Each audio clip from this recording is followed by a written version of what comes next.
For today's video mga katikbong, ito yung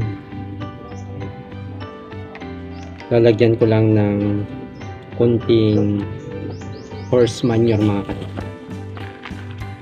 So ito yung Philodendron Warscewiczi. So paano yung pag-care ng philodendron na ito mga katikbong?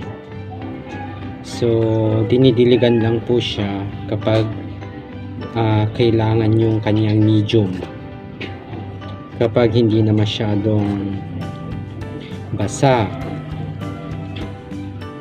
yung kanyang medium mga katikbong. Tapos ayaw niya yung direct sunlight mga katikbong. So kailangan niya ng shady para hindi masunog yung kanyang mga dahon mga katikbong. Tapos hindi naman siya maselan mga katikbong sa pag-aalaga ng philodendron na ito. Maganda po siya mga katikbong. Tapos for propagation mga katikbong, ito lang siya, kailangan lang putulin yung sanga-sanga na may node kasi dito siya nagkakaugat mga katikbong gaya nito. So kailangan pwede na itong putulin mga katikbong, ganito siya, tapos itatanim kasi tataas siya mga katikbong. So pangit naman pag mataas na siya tapos wala nang dahon sa ibaba. So kailangan nang i-propagate o putulin para itanim ulit.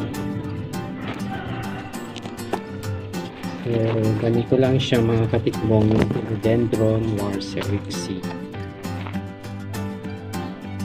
So kailangan ko lang siyang tanggalan yung mga papatay na dahon na niya,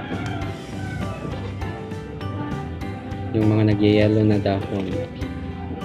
Tapos dadagdagan ko lang ng kaunting medium para may nutrients naman na kanyang makukuha sa kanyang medium mga katikbong.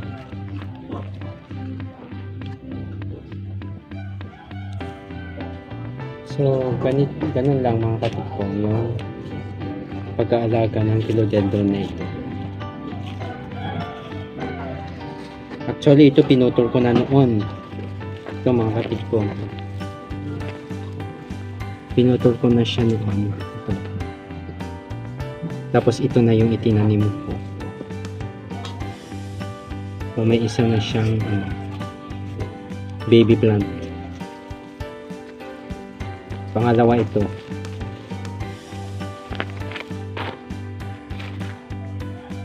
So ganun lang mga katikbong yung ginagawa ko sa halaman ito. So ngayon tatanggalin ko. So kukuntingin ko lang siya.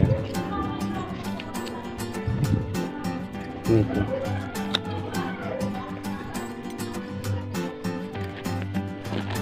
So tama na ito mga katikbong. Tapos lalagyan ko lang ng kaunting horse manure mga katikbong.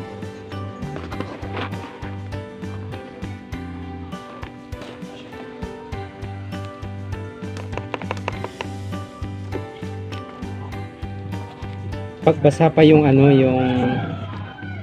yung medium mga katikbong, tamang-tama na lang po.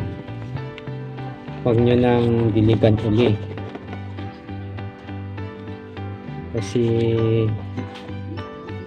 may posibilidad na masisira yung kanyang iba.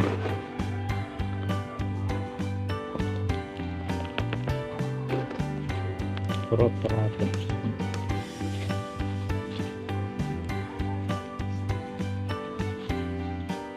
Nabubulok ang kanyang ugat ng katikbong pag masyadong basa yung kanyang medium. So ganun lang mga katikbong sa tips ko nitong halaman na ito. Maganda po siya. So yun lang mga katikbong. Thank you for watching.